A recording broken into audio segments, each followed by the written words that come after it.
Hi hello બધાને જય શ્રી કૃષ્ણ. ચાલો બનાવીએ રવા લડ્ડુ. તો ચાલો રેસીપી સ્ટાર્ટ કરીએ. તમારા બધાનું સ્વાગત છે મારા કિચનમાં. આજે આપણે બનાવીશું રવા લડ્ડુ. તો એના માટે મેં રવો લીધો છે. તો આ ઝીણો રવો છે. તો અગર તમારા પાસે જાડો હોય તો એને ગ્રાઇન્ડરમાં એકવાર ગ્રાઇન્ડ કરી લેવાનું. તો એક મેઝરિંગ કપ મેં રવો લીધો છે અને 3 થી 4 ચમચી મેં ફ્રેશ દૂધની મલાઈ નાખી છે. એક વાટકી મેં દૂધ લીધું છે રૂમ ટેમ્પરેચરનું. થોડું થોડું એમાં નાખતા જઈશું અને એનો આપણે ડો રેડી કરી લઈશું. રોટલીના જેવો આપણે આનો લોટ બાંધવાનો છે. તો થોડું થોડું દૂધ કરીને નાખવાનું છે, બધું દૂધ એકસાથે નથી નાખવાનું. રવા લડ્ડુ ઘણા અલગ અલગ પ્રકારના બનતા હોય છે. તો મેં એકદમ સિમ્પલ રેસીપી તમારા સાથે શેર કરી છે. જો આવી રીતે સ્ટેપ બાય સ્ટેપ તમે બનાવશો તો રવા લડ્ડુ એકદમ સરસ ટેસ્ટી બનશે. તો તમે જોઈ શકો છો કે જેટલું મેં દૂધ નાખ્યું હતું એ બધું સૂજીએ અબ્ઝોર્બ કરી લીધું છે. હવે એને ઢાંકીને આપણે 10 મિનિટ સાઈડમાં રાખી લઈશું. આવી રીતે લોટના જેવું બંધાયું છે. તો મેં જેટલું દૂધ લીધું હતું એમાંથી આટલું દૂધ બચી ગયું છે. હવે આને ઢાંકીને આપણે 10 મિનિટ સાઈડમાં રાખી દઈશું. 10 મિનિટ પછી આને ઓપન કરીને આપણે ફરીથી આગળનો પ્રોસેસ કરવાનો છે. તો અહીંયા હાફ ટેબલ સ્પૂન હું ઘી એડ કરું છું. ઘી એડ કરીને આપણે એને સરસથી મસળી લેવાનું છે. તો હવે તમે જોઈ શકો છો કે એકદમ કડક લોટ જેવું બંધાઈ ગયું છે. તો જે આપણે દૂધ નાખ્યું હતું એ સૂજીએ પૂરું અબ્ઝોર્બ કરી લીધું છે. એટલે હવે બહુ જ આસાનીથી આપણે એને આગળનું પ્રોસેસ કરી શકશું. તો હવે આપણે આના 2 પાર્ટ કરી લઈશું. અને અહીંયા બોર્ડમાં મેં થોડું ઘી લગાવી લીધું હતું. તો તમે રોટલીનો પાટલો હોય એમાં ઘી લગાવીને આને વણી શકો છો. આવી રીતે હથેળીથી થોડુંક આને સ્પ્રેડ કરી લઈશું અને હવે રોટલીના જેમ એને વણવાનું છે.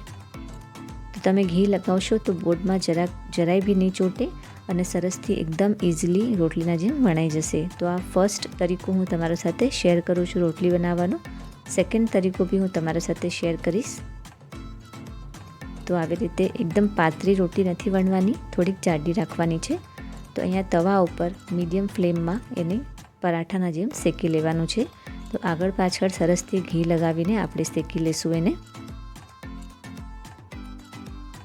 તો આવી સરસ અને ઇઝી રેસિપીઝ હું મારા ચેનલમાં શેર કરું છું. તો તમે મારા ચેનલને જરૂરથી સબસ્ક્રાઈબ કરજો.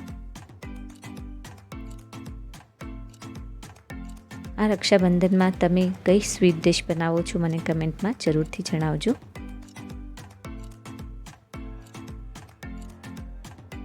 આવી રીતે તમે જોઈ શકો છો કેટલા સરસથી એકદમ શેકાઈ ગયું છે. તો હવે આને આપણે નીચે રાખી લઈશું અને એકદમ ઠંડુ થવા દઈશું. હવે સેકન્ડ પ્રોસેસ હું તમારા સાથે શેર કરું છું.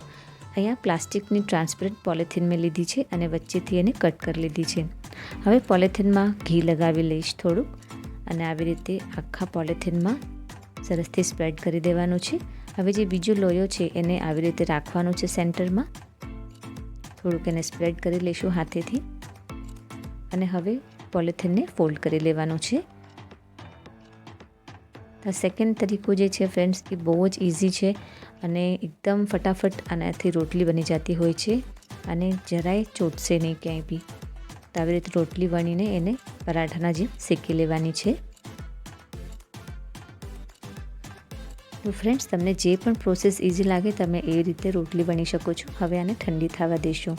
રોટલી ઠંડી થાય ત્યાં તક આપણે ડ્રાયફ્રૂટ્સને રોસ્ટ કરી લઈએ. તો અહીંયા કાજુ બદામ અને પિસ્તા લીધા છે, એને ઝીણા ઝીણા કટ કરી લીધા છે. પેનમાં થોડું ઘી નાખું છું. ઘી ગરમ થાય એટલે આપણે ડ્રાયફ્રૂટ્સને રોસ્ટ કરી લઈશું. ડ્રાયફ્રૂટ્સ નાખવા ઓપ્શનલ છે.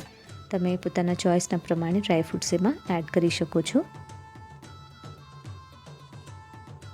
લો ટુ મીડિયમ ફ્લેમમાં આને 2 મિનિટ માટે આપણે રોસ્ટ કરવાના છે.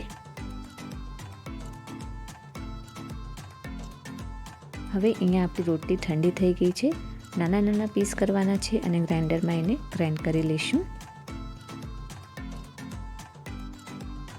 ફ્રેન્ડ્સ આ રવા લડ્ડુ બનાવવા બહુ જ આસાન છે અને ખાવામાં તો એટલા ટેસ્ટી લાગે છે કે તમે ફર્સ્ટ ટાઈમ તો બનાવશો પણ સેકન્ડ થર્ડ ટાઈમ બી તમે જરૂરથી બનાવશો એ મારી ગેરંટી છે. તો અહીંયા આવી રીતે દરદરું મેં એને પીસી લીધું છે. એક બાઉલમાં કાઢી લઈશું. તો અહીંયા 2 રોટલી મેં ગ્રાઇન્ડ કરી લીધી છે હવે એમાં ડ્રાય ફ્રૂટ્સ આપણે એડ કરવાના છે.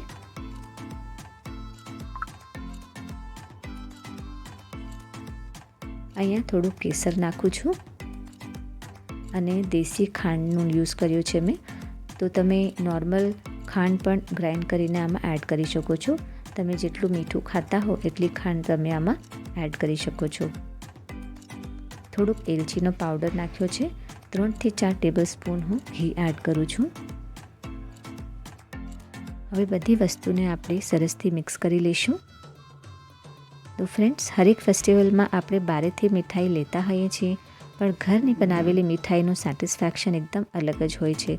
હું અગર પર્સનલી મારા બારેમાં બતાવું તો મને ઘરની મીઠાઈ વધારે ભાવતી હોય છે, કેમ કે એને મેં મારા હાથે બનાવેલી હોય છે.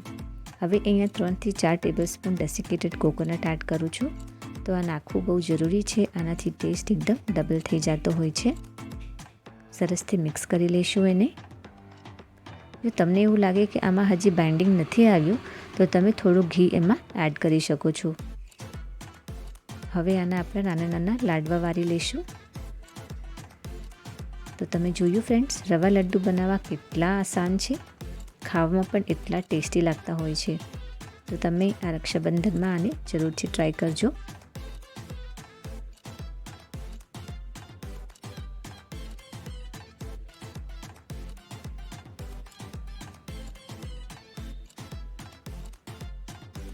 તો અહીંયા મેં બધા લાડવા બનાવીને રેડી કરી લીધા છે.